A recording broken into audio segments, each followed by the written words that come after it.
Good morning and welcome to Morning Prime Time News.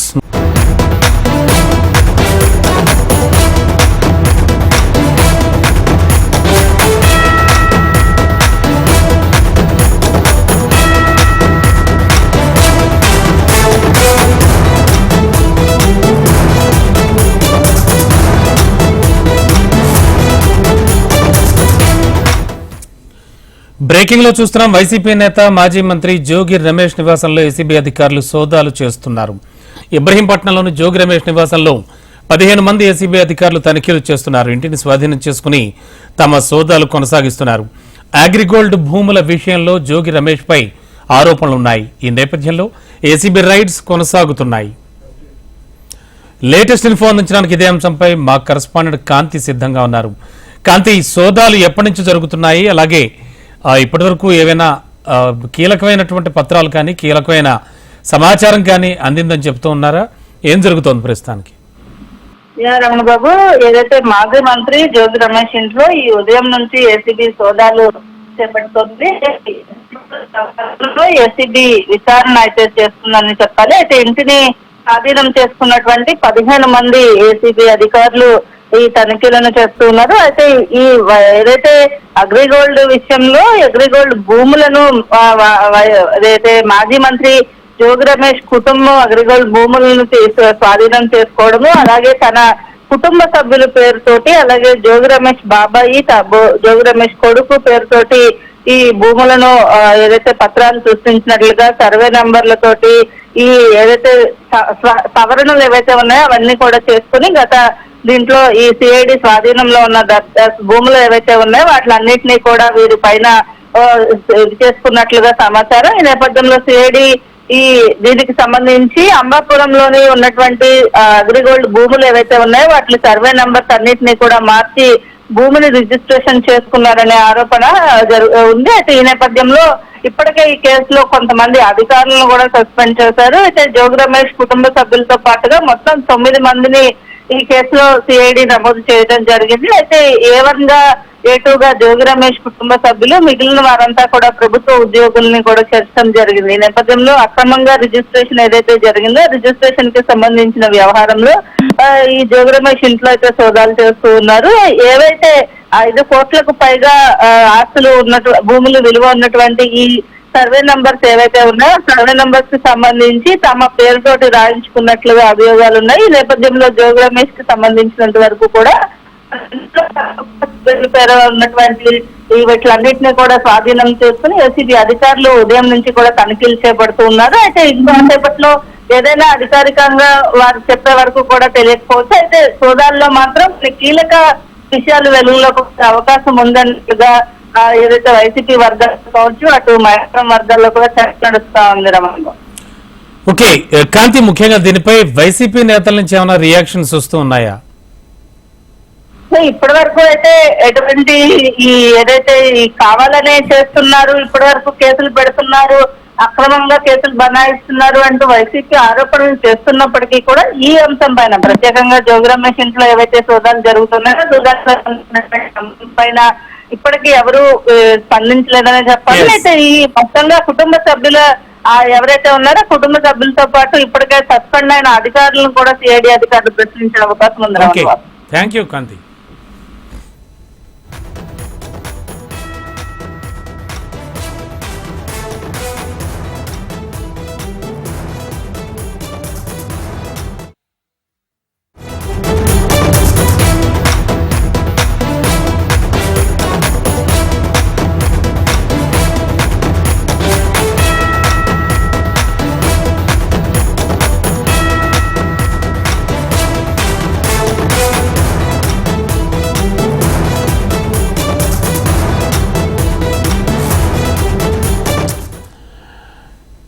మరో breaking. Telangana CM Revanth Reddy బృందం విదేశీ పర్యటన నేటి అర్ధరాత్రితో ముగియనుంది. ఇవాళ 2వ రోజు దక్షిణ కొరియాలోని సియోల్లో కీలక సమావేశం జరగనుంది.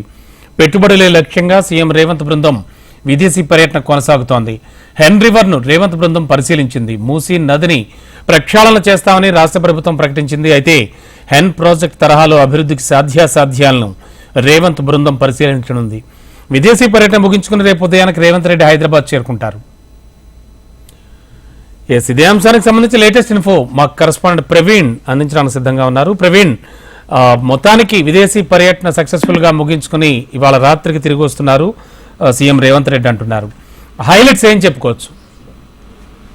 రమణ, ఇప్పటికే అమెరికా పర్యటన ముగిసిన తర్వాత అమెరికాలో దాదాపు 19 కంపెనీల ప్రతినిధులతో సమావేశం అవ్వడం, అదేవిధంగా వివిధ ఒప్పందాలపై కూడా సంతకాలు పెట్టిన తర్వాత ఒప్పందాలు చేసుకున్న తర్వాత మాత్రం ఆ తెలంగాణ ముఖ్యమంత్రి బృందం కూడా ఆ సౌత్ కొరియాలో కూడా పర్యటిస్తుంది. సౌత్ కొరియాలో ఇవాళ ఆ 2 రోజు పర్యటన కూడా కొనసాగించబోతుందని చెప్పుకోవచ్చు. ఇవాళ ఆ ముఖ్యమంత్రి రేవంత్ రెడ్డితో పాటు ఐటీ శాఖ మంత్రి చంద్రబాబు, అదేవిధంగా ఉన్నతాధికారులు కూడా వివిధ కంపెనీల ప్రతినిధులతో సమావేశం అయ్యే సందర్భంలో కూడా పాల్గొనబోతున్నారు. ఇవాళ future organic project head quarters వెళ్ళబోతుంది. వెళ్ళిన తర్వాత అక్కడ సమావేశం కాబోతున్నారు. సమావేశం అయిన తర్వాత మాత్రం ఎలాంటి ఒప్పందాలు చేసుకోబోతున్నారు అన్న దానిపైన కూడా స్పష్టత అయితే రావాల్సింది. దీంతో పాటుగా on river project deputy mayor తో కూడా భేటీ కాబోతున్నారు. భేటీ అయిన తర్వాత మాత్రం అక్కడ ప్రాజెక్టుకు సంబంధించిన అంశాలపైన కూడా అడిగి తెలుసుకునే అవకాశం కనిపిస్తుంది. Korea beauty industry trade association తో కూడా ఆ రౌండ్ టేబుల్ సమావేశం ఉంది. ఈ రౌండ్ టేబుల్ సమావేశాల్లో కూడా పాల్గొన్న తర్వాత ఆ సమావేశంలో మాత్రం ఏ విధంగా ఆ ఇండస్ట్రీల పైన కూడా చర్చించబోతున్నారు అన్న దానిపైన కూడా స్పష్టత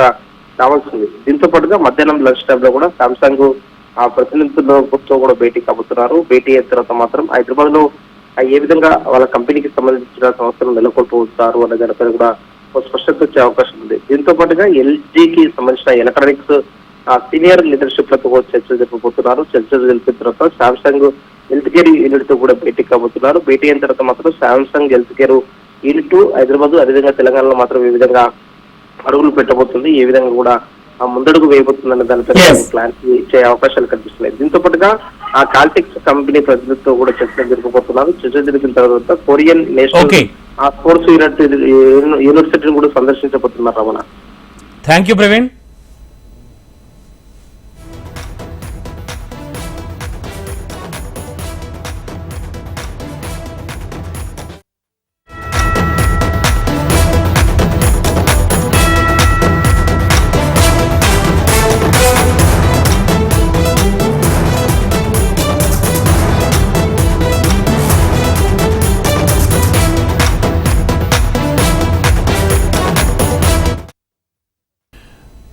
మరో బ్రేకింగ్ లో చూస్తున్నాం. శ్రీహరికోట సతీష్ ధావన్ స్పేస్ సెంటర్ కి మరి కాసేపట్లో AP deputy CM Pawan Kalyan వెళతారు. ఆగస్టు 23న చంద్రయాన్ ఉపగ్రహం చంద్రుడిపై అడుగుపెట్టిన రోజున జాతీయ అంతరిక్ష దినోత్సవం నిర్వహించాలని భారత ప్రధాని మోడీ ప్రకటించారు. ఆ నేపథ్యంలో గడిచిన వారం రోజులుగా భారతదేశంలోని పలు ఇస్రో సెంటర్లలో నేషనల్ స్పేస్ డే ఉత్సవాలను జరిపేందుకు ఏర్పాట్లు చేశారు. అందులో భాగంగానే నెల్లూరు జిల్లాలోని ప్రతిష్టాత్మకమైన సతీష్ ధావన్ స్పేస్ సెంటర్ షార్లో జరగనున్న వేడుకల్లో చివరి రోజైన ఇవాళ సీఎం పవన్ కళ్యాణ్ పాల్గొంటారు. మధ్యాహ్నం 2 గంటల వరకు డిప్యూటీ సీఎం అక్కడే ఉంటారు. అక్కడే సైంటిస్టులతో కాసేపు ముచ్చటిస్తారు. ఎటువంటి అవాంఛనీయ ఘటనలు జరగకుండా రంగరంగ వైభవంగా వేడుకలు జరిపేందుకు అన్ని చర్యలు తీసుకున్నారు. నెల్లూరు షార్ సెంటర్లో డిప్యూటీ సీఎం పవన్ కళ్యాణ్ చేసే పర్యటనకు సంబంధించి అదనపు సమాచారం అందించడానికి మా కరెస్పాండెంట్ నరసింహులు సిద్ధంగా ఉన్నారు. నరసింహులు, పవన్ కళ్యాణ్ పర్యటన అంటే డిప్యూటీ సీఎం పర్యటన షెడ్యూల్ ఏమిటి? రమణబాబు, మరి కొద్దిసేపట్లోనే AP deputy CM Pawan Kalyan షార్కు చేరుకోబోతున్నారు. ఆయన తిరుపతి రేణిగుంట విమానాశ్రయం నుంచి ప్రత్యేకమైనటువంటి హెలికాప్టర్ ద్వారా షార్ కేంద్రాన్ని చేరుకుని అక్కడ ఇవాళ దాదాపు ఆయన 3 గంటల పాటు షార్ కేంద్రాల్లో ఉంటారు. ముఖ్యంగా అక్కడ ఉన్నటువంటి మొత్తం ప్రోగ్రామ్ లో ఉన్నటువంటి మిషన్ కంట్రోల్ రూమ్ కానివ్వండి, అలాగే రాకెట్ ప్రయోగ వేదిక, అలాగే స్పేస్ సెంటర్ సంబంధించినటువంటి ఒక మ్యూజియం కూడా ఆయన 3 సందర్శిస్తారు. 10:30 గంటలకు ఆయన ఇక్కడ చేరుకొని ఆ తర్వాత వాళ్ళ షార్ గెస్ట్ హౌస్ కి వెళ్ళిన తర్వాత అక్కడ ఫ్రెష్ అప్ అయి అక్కడ నుంచి మిగిలినటువంటి ఈ 3 ప్రాంతాలకు వెళ్తారు. ముఖ్యంగా ఆ పవన్ కళ్యాణ్ రేపు అలాగే స్వాతంత్ర దినోత్సవ వేడుకల నేపథ్యంలో యాక్చువల్గా రేపు 15వ తేదీ జరగాల్సినటువంటి పిఎస్ఎల్ఈకి సంబంధించినటువంటి ఎస్ఎస్ఎల్ఈకి సంబంధించినటువంటి రాకెట్ కూడా ప్రయోగం కూడా ఒక్కరోజు వాయిదా వేశారు. ఎందుకంటే ఇది ప్రధానంగా ఇది షెడ్యూల్ కాస్త టైట్ గా ఉందన్నటువంటి ఉద్దేశంతో ఒకరోజు దీన్ని వాయిదా వేయటం జరిగింది. దీని ప్రకారంగా మొత్తం అంటే పవన్ కళ్యాణ్ రాక మిగిలినటువంటి ఈ అంతరిక్ష వారోత్సవాల సందర్భంగా వీటన్నింటిని పురస్కరించుకుని ఒకరోజు వాయిదా వేసి మిగిలిన ప్రోగ్రాంలన్నింటినీ కూడా యథాతథంగా కొనసాగిస్తున్నటువంటి పరిస్థితి ఉంది Ramana Babu. Okay, thank you Narasimhulu.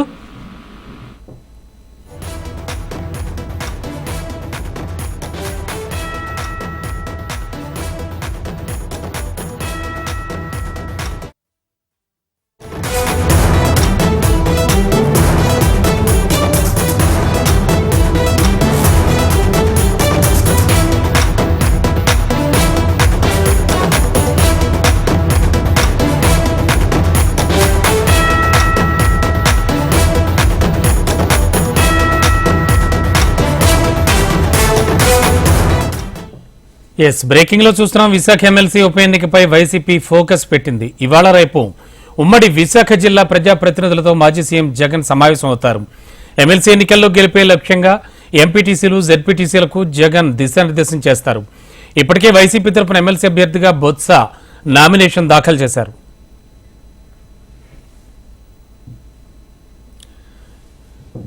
Visakha MLC ఉప ఎన్నికపై వైసీపీ ఫోకస్ పెట్టింది. ఇవాళ రేపు ఉమ్మడి విశాఖ జిల్లా ప్రజా ప్రతినిధులతో మాజీ సీఎం జగన్ సమావేశం కానున్నారు. ఇదే అంశానికి సంబంధించి మరింత అదనపు సమాచారం మా కరెస్పాండెంట్ కాంతి అందిస్తారు.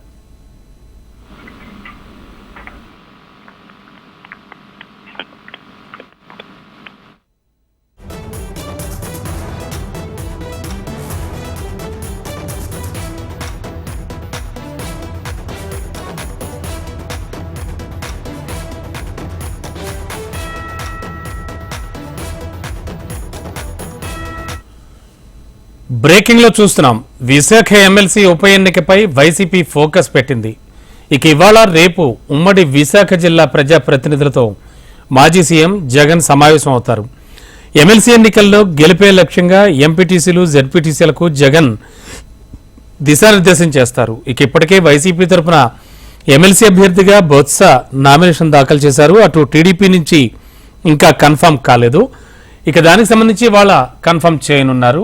ఇదే అంశానికి సంబంధించి లేటెస్ట్ ఇన్ఫో అందించడానికి మా కరెస్పాండెంట్ కాంతి లైవ్ లో సిద్ధంగా ఉన్నారు. కాంతి, ఆ టీడీపీ వాళ్ళు ఫైనలైజ్ చేయనుందా అండ్ ప్రజెంట్ సిచ్యువేషన్ ఏంటి?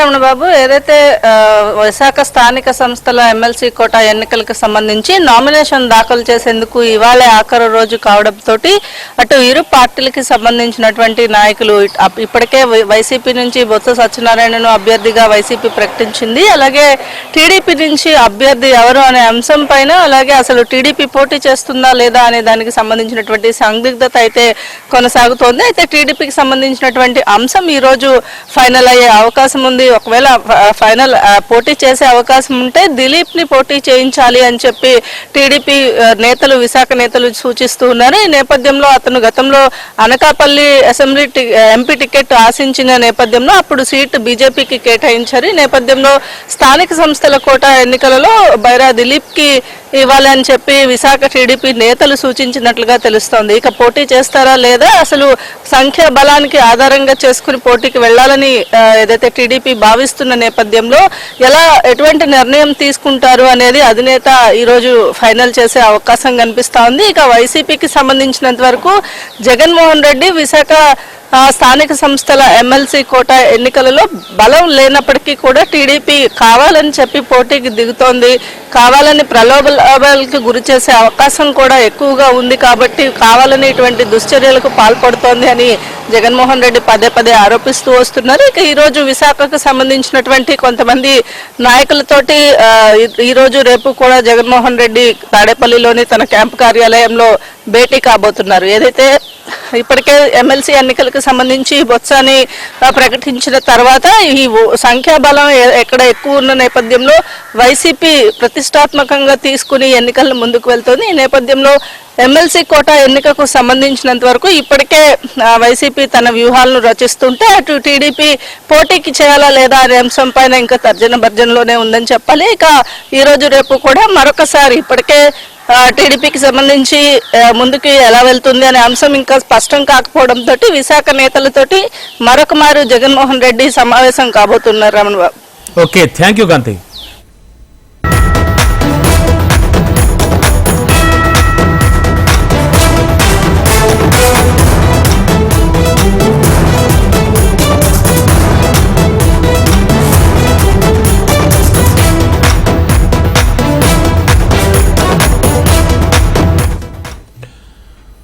ఎస్ బ్రేకింగ్ చూస్తున్నాం. విశాఖ స్థానిక సంస్థల ఎమ్మెల్సీ ఉప ఎన్నికకు నేటితో నామినేషన్ల స్వీకరణ ముగియనుంది. ఎమ్మెల్సీ బై ఎలక్షన్స్ లో పోటీపై నేడు టీడీపీ నిర్ణయం తీసుకోనుంది. దిలీప్ చక్రవర్తిని బరిలో దించే యోచనలో టీడీపీ ఉన్నట్లుగా సమాచారం. దిలీప్ పేరును విశాఖ టీడీపీ నేతలు చంద్రబాబుకు ఆల్రెడీ ప్రతిపాదించారు. సాధారణ ఎన్నికల్లో టీడీపీ తరఫున అనకాపల్లి టికెట్ ఆశించారు దిలీప్ చక్రవర్తి. ఎస్ ఇదే అంశానికి సంబంధించి లేటెస్ట్ ఇన్ఫో అందించడానికి మా కరెస్పాండెంట్ అనురాధ సిద్ధంగా ఉన్నారు. అనురాధ, ఆల్మోస్ట్ ఆల్ టీడీపీ నుంచి దిలీప్ చక్రవర్తి పేరు ఖరారైనట్టేనా? విశాఖపట్నంలో ప్రస్తుతం ఎమ్మెల్సీ ఉప ఎన్నికకు సంబంధించి ఈ రోజుతో నామినేషన్ల గడువు ముగియనుంది. ఈ రోజు సాయంత్రం 5 గంటలతో నామినేషన్ల గడువు ముగుస్తుంది. ఈ నెల 30వ తారీఖున ఎన్నికల ప్రక్రియ జరుగుతుంది. అయినప్పటికీ కూడా ఇప్పటిదాకా చూస్తే కనుక వైసీపీ నుంచి బొత్స సత్యనారాయణని అభ్యర్థిగా వాళ్ళు బరిలో నిలిపారు. కానీ కూటమి అభ్యర్థిని ఇప్పటిదాకా కూడా అధికారికంగా కూటమి అయితే ఇంకా ఇప్పటిదాకా ప్రకటించలేదు. అయితే కూటమి అభ్యర్థిగా బైరా దిలీప్ కుమార్ అనే వ్యక్తి ఉండొచ్చు అనే ఒక సంకేతం అయితే అక్కడ టీడీపీ పార్టీ నుంచి వస్తుంది. అయితే ఇతను గతంలో అనకాపల్లి ఎంపీగా పోటీ చేస్తారన్న ప్రచారం జరిగినప్పటికీ కూడా అది కూటమి మిత్రపక్షంలో భాగంగా అనకాపల్లి ఎంపీ సీట్ ని బీజేపీకి కేటాయించడం జరిగింది. దాంట్లో భాగంగా అప్పుడు ఆ స్థానం దక్కలేదు కాబట్టి ఇప్పుడు బైరా దిలీప్ ప్రస్తుతం ఎమ్మెల్సీ అభ్యర్థిగా వచ్చే అవకాశం ఉంది అని ఒక ప్రచారం అయితే జరుగుతుంది. అందుకోసం అభ్యర్థులు ఎవరైతే ఆశావాహులు ఉన్నారో వాళ్ళందరి పేర్లు ఇటు గండి బాబ్జీ గాని, పీలా గోవింద్ గాని, బైరా దిలీప్ గాని ఇట్లాగా కొంతమంది పేర్లని అధిష్టానం ముందు ఇక్కడున్న నేతలు పెట్టారు. కానీ అధిష్టానం ఇంకా దాని మీద ఒక స్పష్టమైన నిర్ణయాన్ని అయితే తీసుకోలేదు. ఎందుకంటే ఈ ఎమ్మెల్సీ ఎలక్షన్స్ కి సంబంధించి ప్రధానంగా 838 ఓట్లు కలిగి ఉంటాయి. 838 ఓట్లలోని కూడా కార్పొరేటర్స్, కౌన్సిలర్స్, జెడ్పీటీసీస్, ఎంపీటీసీస్ వీళ్ళందరూ కూడా ఓట్ చేయాల్సి ఉంటుంది. స్థానిక సంస్థల కోటాలో జరుగుతున్న ఎన్నిక కాబట్టి వాళ్ళందరూ కూడా ఈ ఎమ్మెల్సీ అభ్యర్థి గెలవటానికి ఓట్ చేయాల్సి ఉంటుంది. కానీ ఇక్కడ మనం ప్రధానంగా గమనించాల్సిన విషయం ఏంటంటే వైసీపీకి దాదాపుగా 555 ఓట్లు పైబడి అంటే మెజారిటీ వాళ్ళు ఉన్నారు. ఎందుకనంటే ఎంపీటీసీలు, జెడ్పీటీసీలు అంతా కూడా వైసీపీ మెంబర్స్ గా ఉన్నారు. మరోవైపు చూస్తే కనుక కూటమి నుంచి కేవలం 250కి పైబడి మాత్రమే ఓటర్స్ ఉన్న నేపథ్యంలో ఈ ఎన్నిక చాలా ప్రతిష్టాత్మకంగా రెండు పార్టీలకి కూడా మారింది. ఎమ్మెల్సీ స్థానాన్ని ఎవరికి వాళ్ళే దక్కించుకోవాలని ప్రతి వ్యూహాలు చేస్తున్నప్పటికీ కూడా అసలు కూటమి వ్యూహం ఏంటన్నది ఇప్పటిదాకా కూడా అర్థం కావట్లేదు. దీని మీద తీవ్రమైన ఉత్కంఠత అయితే మాత్రం కొనసాగుతూ ఉంది. మరి ఈ రోజు అభ్యర్థిని ప్రకటిస్తారా లేదా పోటీ నుంచి తప్పుకుంటారా కూటమి అన్నది మాత్రం ఒక ఉత్కంఠత అయితే మాత్రం కొనసాగుతుంది. దీని మీద మరి కాసేపట్లో ఈ అంశానికి సంబంధించి ఒక క్లారిటీ అధిష్టానం నుంచి వచ్చే అవకాశం అయితే మాత్రం కనిపిస్తా ఉంది. Ramana, okay, thank you.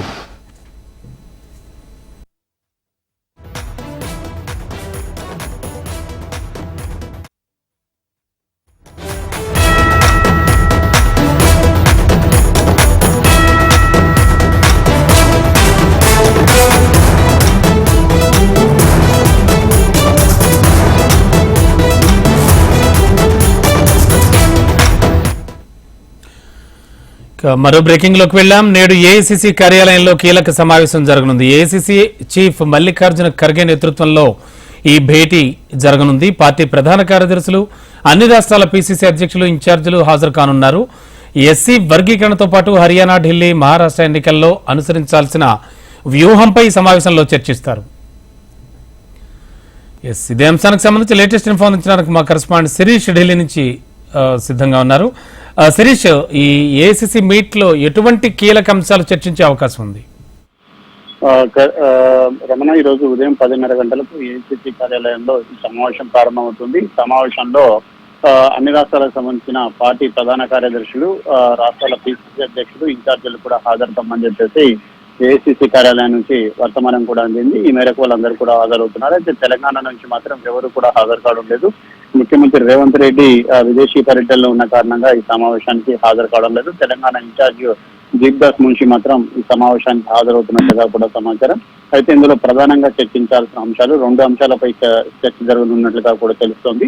ఇటీవల కాలంలో ఎస్సీ వర్గీకరణకు సంబంధించి సుప్రీంకోర్టు జడ్జిమెంట్ ఇచ్చిన నేపథ్యంలో ఎస్సీ వర్గీకరణను వివాదాస్పదం కాకుండా ఏ విధంగా అమలు చేయాలి వివిధ రాష్ట్రాల్లో, అంటే కాంగ్రెస్ పాలిత రాష్ట్రాల్లో అన్న విషయంపై ఈ సమావేశంలో ప్రధానంగా డిస్కషన్ జరుగుతుంది. దీంతో పాటుగా ముఖ్యంగా బీసీ కులగణన అనేది కూడా చేయాలనేది కూడా సుదీర్ఘ కాలంగా వినిపిస్తున్న డిమాండ్.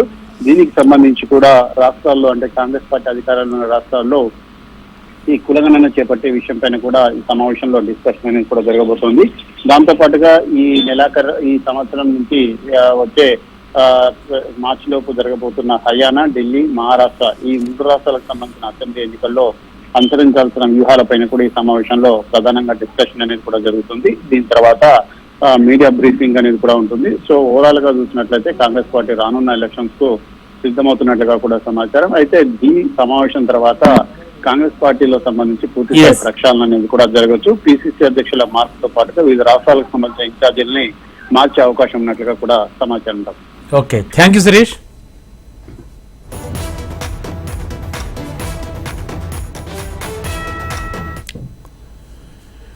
నేడు ఏఐసీసీ కార్యాలయంలో కీలక సమావేశం జరగనుంది. ఏఐసీసీ చీఫ్ మల్లికార్జున ఖర్గే నేతృత్వంలో జరగనున్న ఈ సమావేశానికి పార్టీ ప్రధాన కార్యదర్శులు, అన్ని రాష్ట్రాల పీసీసీ చీఫ్స్, ఇన్ఛార్జీలు హాజరు కానున్నారు. ఎస్సీ వర్గీకరణతో పాటు హర్యానా, ఢిల్లీ, మహారాష్ట్ర ఎన్నికల్లో అనుసరించాల్సిన వ్యూహంపై సమావేశంలో చర్చిస్తారు.